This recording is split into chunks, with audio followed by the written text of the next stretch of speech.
Nick wasn't brought in to fix the wide receiver position, but that was part of it. This is a wide receiver guy. Let's get these guys going in the right direction. It did not work out at all. No.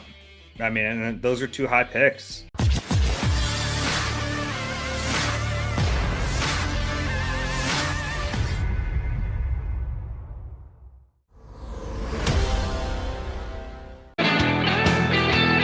It's the Birds 365 offseason episode.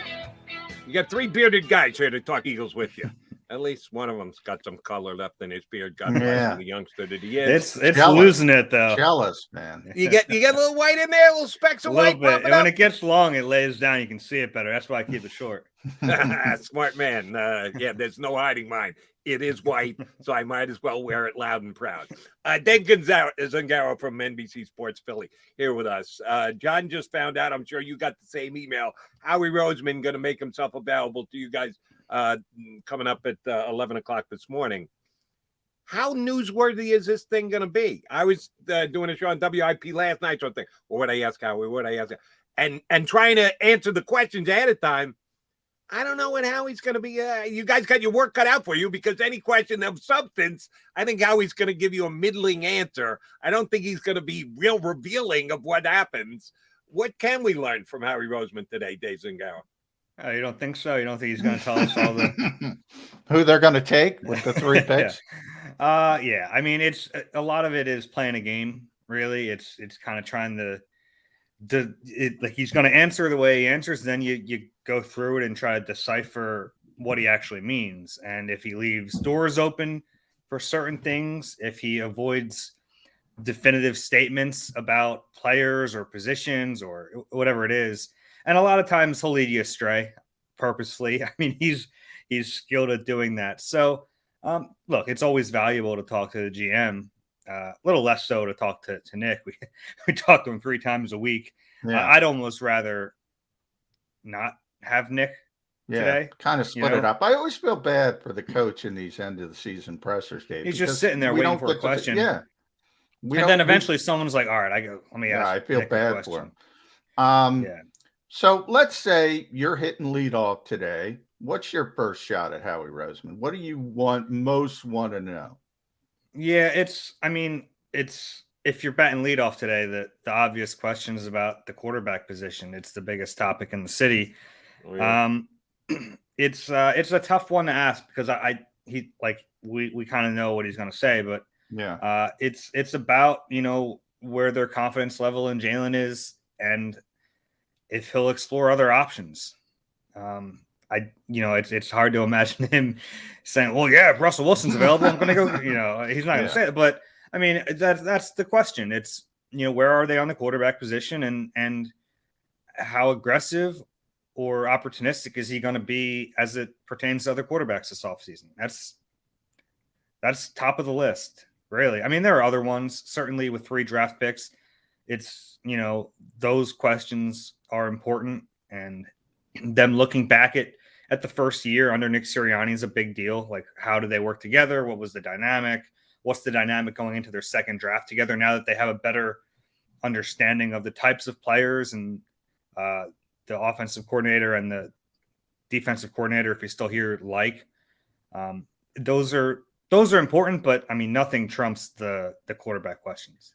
And if I were to bat leadoff today, which I won't be, and if I did, after I asked the question I asked, I'd never bat leadoff again. I would ask, are you the guy who hammered into Nick Sirianni's head that he always has to defer before kickoffs, before games? And that would be.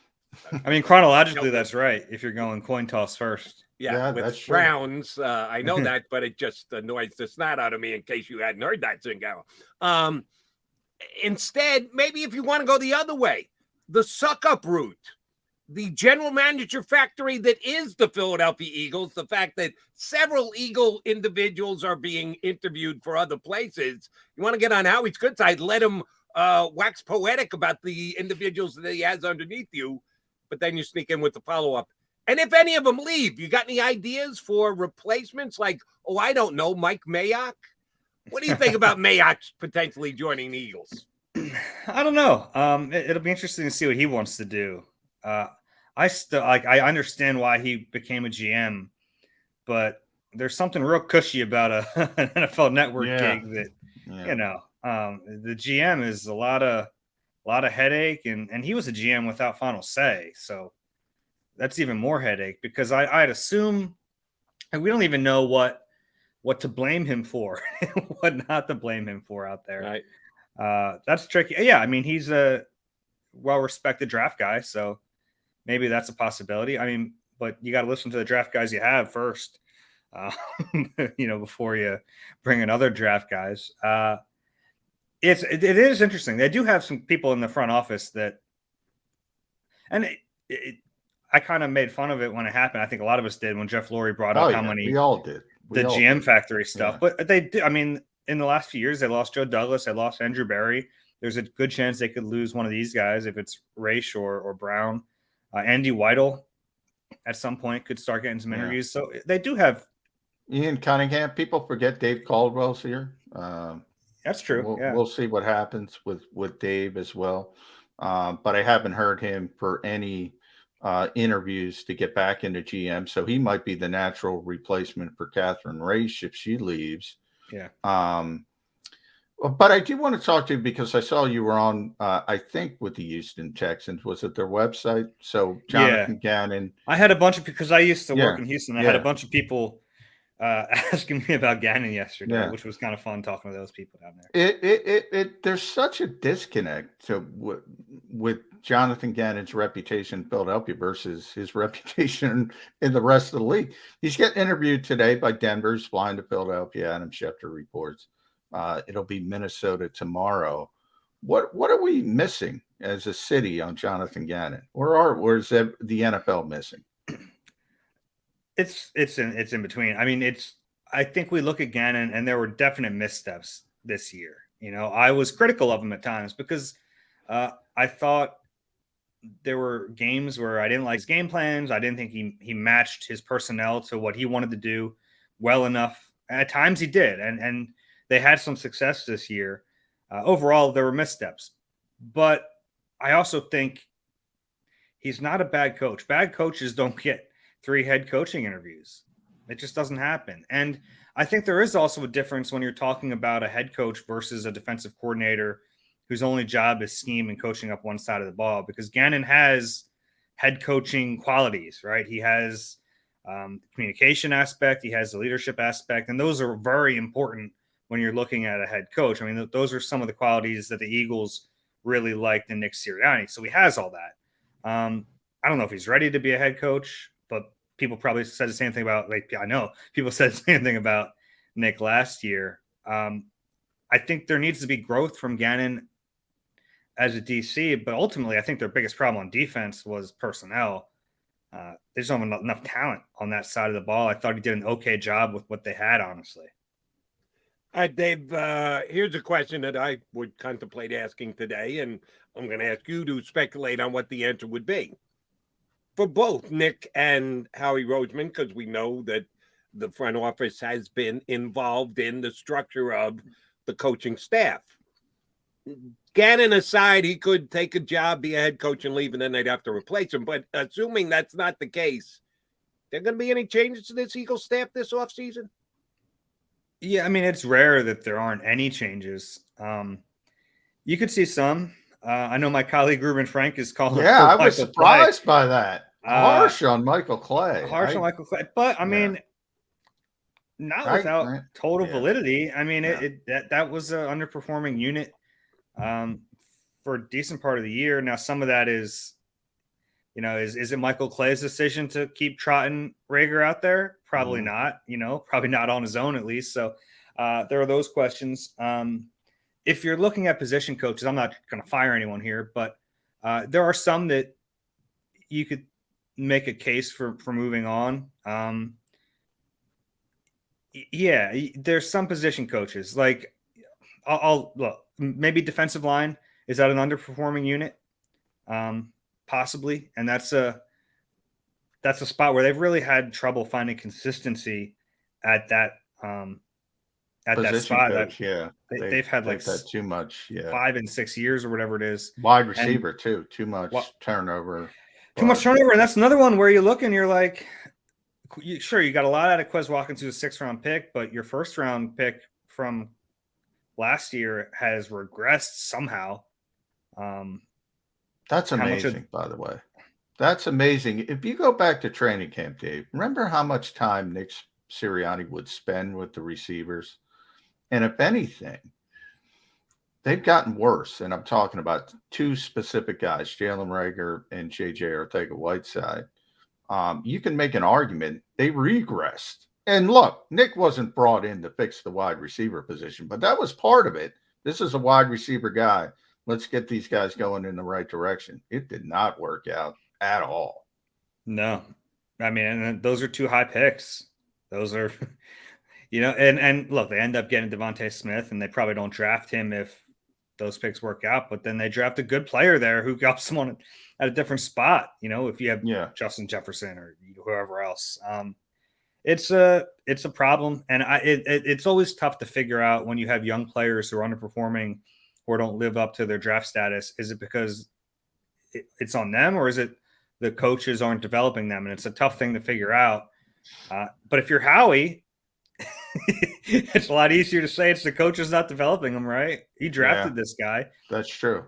That is true. And that's what happened to the former coach, by the way, who I want to talk about that with you as well, because nobody's jumped in the pool yet, but certainly seems trending in the direction that Doug Pederson isn't going to get a head coaching job in this hiring cycle.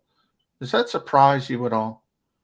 The Eagles did a number on him on the way out here, on the way out. They really did. They did. A little bit. Yeah, I think he's a pretty good coach. A problem could be, if you remember when he got hired here, he didn't really assemble a staff. He kept a staff, and that's a big part of when you hire a head coach. You want them to have that's one of the reasons the Eagles really liked Nick.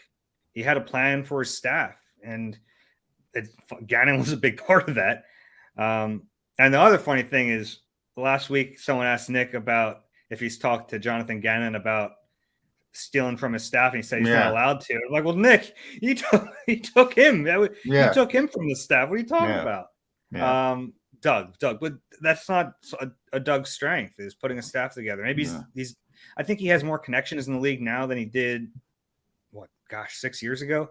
But let me jump in there, Dave. Don't you think that's a little counterintuitive? Because I've heard that spin, obviously, and he's under Andy Reid.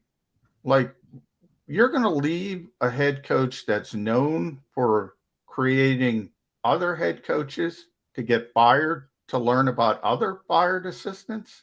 Like, you're not going to leave Andy Reid when if you sit there, you're ultimately going to be chosen to be a head coach. And then the second part, to me, I always think the guy played in the league for 13 seasons. He knows everybody. I never got that he doesn't know people. It's not that. It's fair. It's not that he doesn't know people, but I don't think that's something that he particularly relishes. Like, I think a lot of guys. He's too loyal. I would say that he's too loyal. Like, he never wants to fire. That's why he got fired. He's too loyal. It would be interesting to see what kind of staff he put together. What familiar faces would be on it? Like, if like, is he going to these coaching interviews saying, "Remember that guy, Press Taylor? He's my OC." And like, maybe Shad Khan sitting there going, "Well, no, he's not your OC. What are you talking about?" Corey Unlin. Poor Press Taylor, though. He's another guy. Like, I was told, and I'm sure you were told, Press Taylor's this young, up-and-coming genius. Right up until Doug took an interest in him. Then he's an idiot. Like, Doug didn't hire Press Taylor. The Eagles brought in Press Taylor, and he was this rising star, came up with the Philly special, minded from a meaningless Chicago Bears, I think, Vikings game. He was the guy right up until Doug took an interest in him. Then he was the guy that, like, toxic. If he was in another city, like if Doug wanted to hire him from another city, everyone would be like, "Oh, Press Taylor, up and comer, get that guy." But since we had seen too much, it was We did. All right, see all right, Dave Z. Let's circle back to the most important position, quarterback. Gardner Minshew going to be here next year? Yeah, he's under contract. Why wouldn't he be? He's a good backup. You spin him off for a. Can you get a third round pick for Gardner Minshew? Is somebody that desperate? I don't know. I wouldn't think so. Yeah, you'd listen to those phone calls if they came in, but otherwise, he's a cost-controlled backup quarterback. Yeah, I think it makes too much sense to trade him. Are they going to get a third? Could they get a third? Maybe, but then you just have to go out and get yourself a backup quarterback because the Eagles don't have a young in development quarterback that you can project to be your backup quarterback. So you're robbing Peter to pay Paul. You trade him. Ooh, look, we moved up 2 rounds with the pick that we got. But then what happens if you go out and get a lousy backup quarterback and Hurts gets hurt week number 2? And you have to Garrett Gilbert things for a month here in Philadelphia next season. Not a road I want to go down, do you? No, and I don't think they do either. I mean, if they got an offer that was like, all right, we got it. For this guy and in his last year of a deal, like we got to take that. I could see it. But they value that backup position maybe too much at times. It's put them in some predicaments, certainly, in the past. I mean, that's why they got Jalen Hurts, right? And that has been an adventure over the next 2 years. So they value that position. And if you go the veteran route, like a free agent route, you're going to overpay like they did for Joe Flacco. So, yeah, I mean, I think Minshew's probably going to be here as a cost-controlled backup. Dave, let's talk about that defense because we talked about Gannon. You mentioned it's probably more personnel related, the issues they have. Both Rodney and Anthony Harris are going to be free agents. They need more talent at linebacker. Steve Nelson's going to be a free agent. And they got to get better on the back seven no matter what. And they have those 3 first-round picks. We all know Howie's reputation, the organization, far before Howie got here, even Jeffrey. They haven't taken an off-ball linebacker since 1979. All in years. Yeah, it's interesting because you wonder if the new coaching staff changes any of that philosophy. If it changes the importance they place on certain positions over others based on the scheme Gannon wants to run, and he does have a scheme. He doesn't. I think possibly, and look, if they keep 3 first-round picks, maybe it puts them in a direction where they think, all right, we think of linebacker, for instance, as a luxury, but we can take a luxury pick because we have 3 first-round picks. I think that's possible if they keep all 3, which, I mean, we'll see. I think that could be a possibility that they say, all right, like if we had 1 first-round pick, we wouldn't use it on a linebacker. But since we have 3, we can do something like that. That would make sense. John, but you talk about the back 7. If I'm listing there, and I've done this in my head over the last few days, I'll probably write something about it at some point, but if you rank their needs, edge rusher to me is pretty darn important. Yeah. I know that Josh Sweat's back and we'll see. Brandon Graham is under contract, but I mean, and we all love BG, but he's 34 coming off an Achilles. So they need edge rush, and that's actually a position where we know they value. So that would be top of the list for me. And then the problem is safety's going to be next just by the numbers because they don't have both of their starting safeties are free agents, but that's generally a position they haven't valued as high ever. Honestly, they've never drafted one in the first round. So that would be next for me. And I have to throw in get Malcolm, and he was a big part of a Super Bowl winning team. But just generally speaking, I think your evaluation of their evaluation of safety is on point. And if they're real quick, Jody, I always have to throw in Epsy plays winning football. Dave, just got to throw that. Hey, Epps played well. Yeah, he did. I just love saying that. I love the shot. JG says it so much. That you just combined Schwartz and JG. Yeah. You went Epsy from Schwartz and winning football from JG. Yes. All right, I'm going to go back to JG again. If he is still here, if he doesn't get a head coaching job, will he have the gravitas in that room to make the fight for a playmaking linebacker? because he comes from an organization that had playmaking linebackers, and if he wants to implement that here, he needs to have one of those. And TJ Edwards is a good, solid, hard-working, blue-collar linebacker. Playmaking linebacker? No, the Cowboys have a playmaking linebacker. And I'm not saying the Eagles can get that guy, but someone more similar to him than TJ Edwards can, in the room, the defensive coordinator, win that battle and get himself a playmaking linebacker in the first round.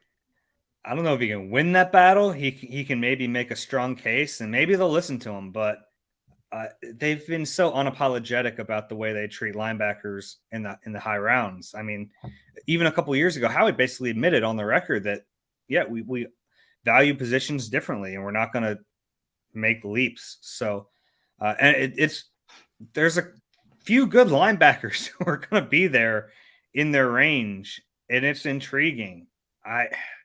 And we see it in the league too. It's like the Eagles have gone this way, but you have a difference-making linebacker. I mean, look around the league. Yeah, it goes beyond Micah Parsons. I mean, and Gannon. Look at last week's game film with Tampa Bay. Yeah, if you have a linebacker like some of those guys, it can change your defense. And a good linebacker can cover up some other deficiencies too. So I don't know if it's going to change, but it would for me. I think there's value in having a player in the middle that can make a difference like some of these players around the league. Dave, I want to go back and tap into some of your Houston connections because I want some damn information on Brandon Brooks. Are we going to get it today? I'm sure you've heard some of the whispers. He might, a lot of injuries. Who knows? He might even decide to walk away. But are we going to learn something about what the heck went on with Brandon Brooks today? I don't know. Yeah, I'm not really sure what's going to happen there. I can tell you, like, I had some people tell me this year that like Brandon quit on the team.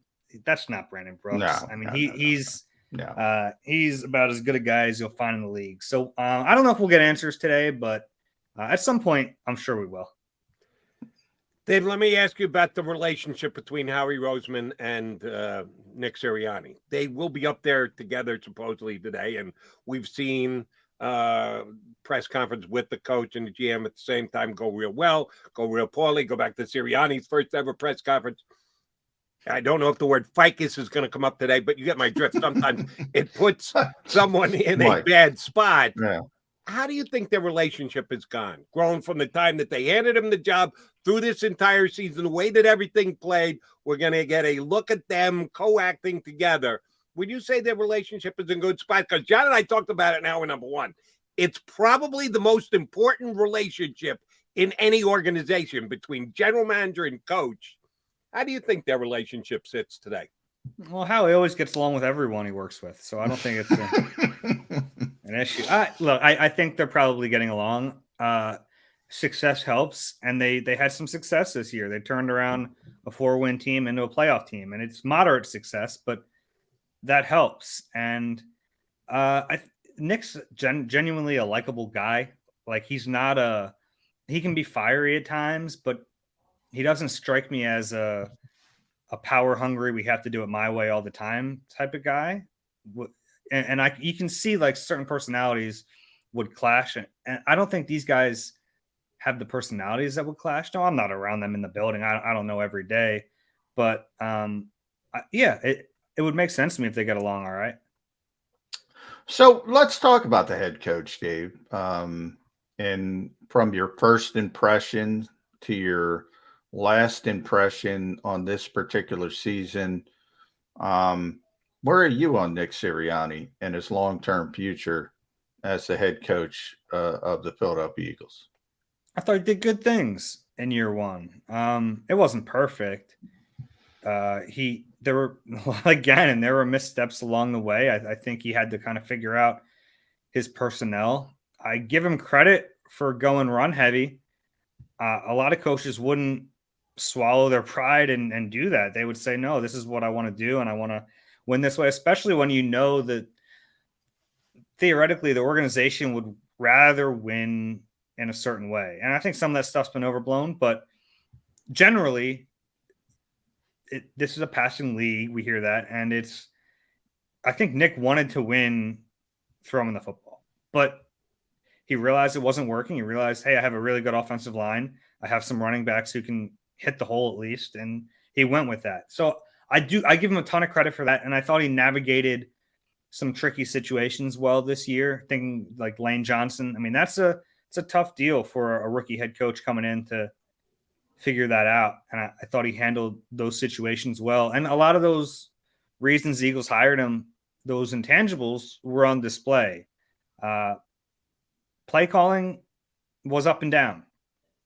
But I think he has the potential to be a good play caller. I don't think he necessarily was all the time in year one. I think that's the one area where he needs to get a little better. Speaking of getting better, I want to ask you about the actual quarterback, not Gardner Minshew, Jalen Hurts.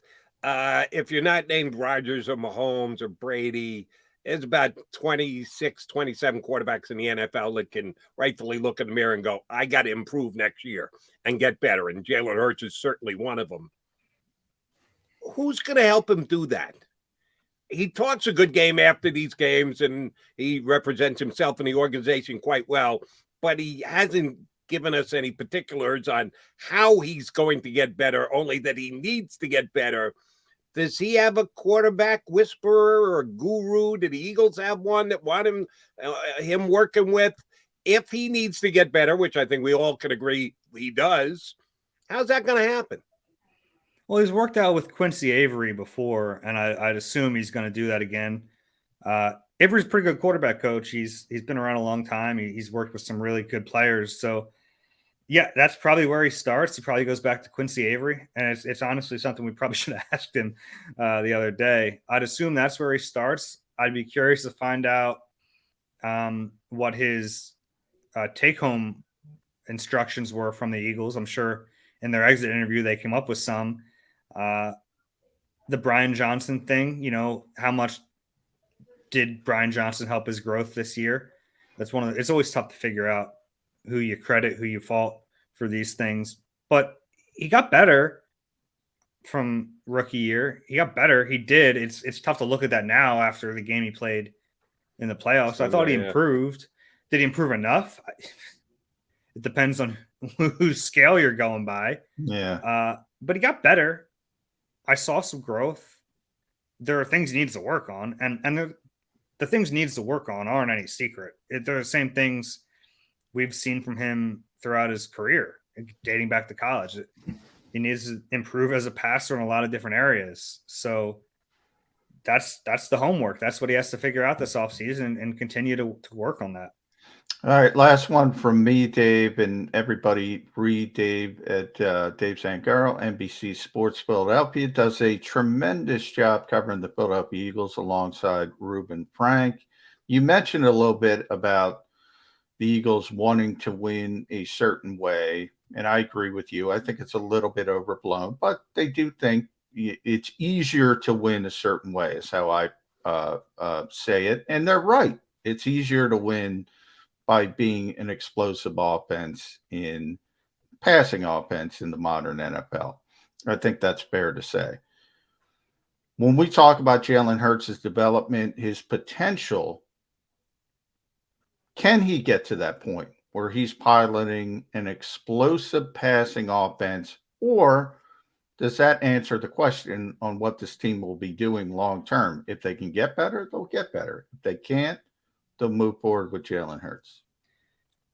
Can he ever be a top tier passing quarterback? I'm skeptical of that. I am.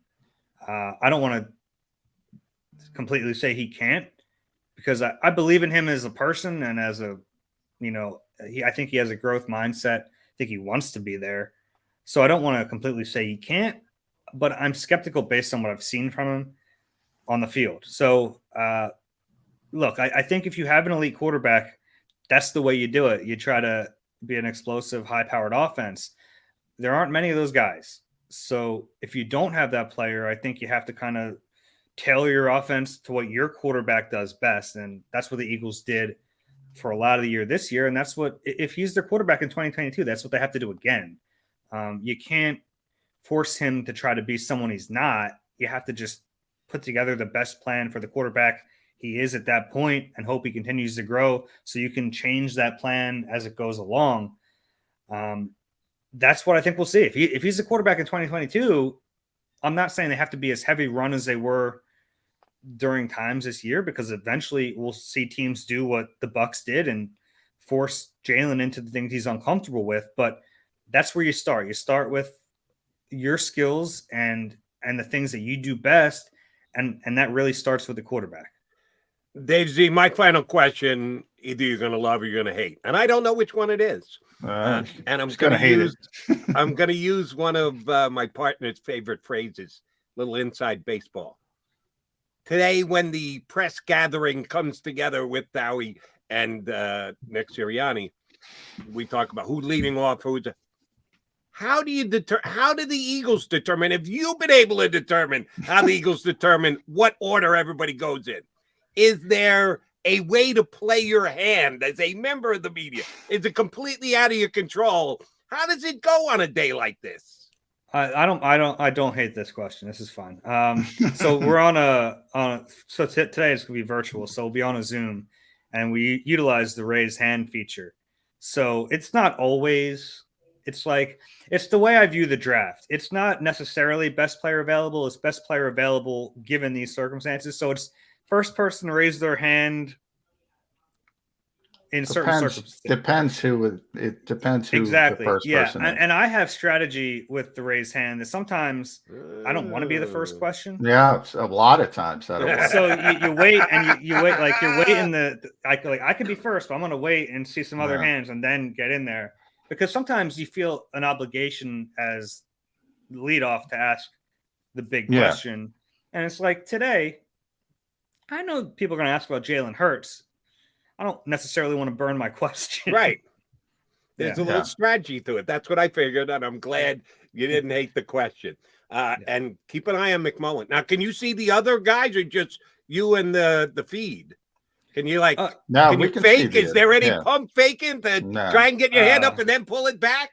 No, you could do it if you wanted to. You could raise it and then lower it. Sometimes you'll lower it, like they'll have on a random Wednesday. You're expecting Lane Johnson, and then practice squad player X walks, and you see all the hands go down. Hands and heads both go down at the same time. Well, we appreciate the fact that you jumped on with us.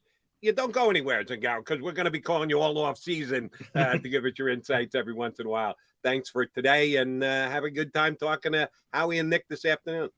All right, thank you.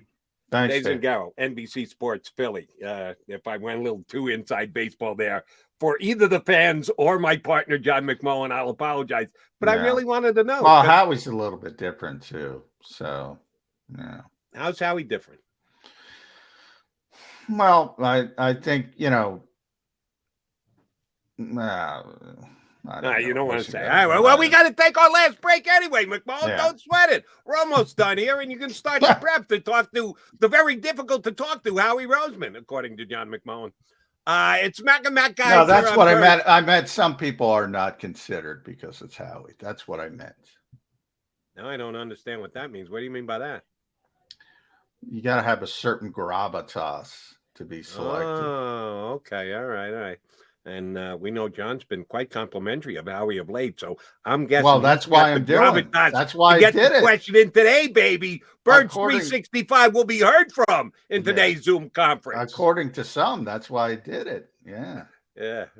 John McMullen, Jody McDonald here with you on Birds 365. We'll come back and.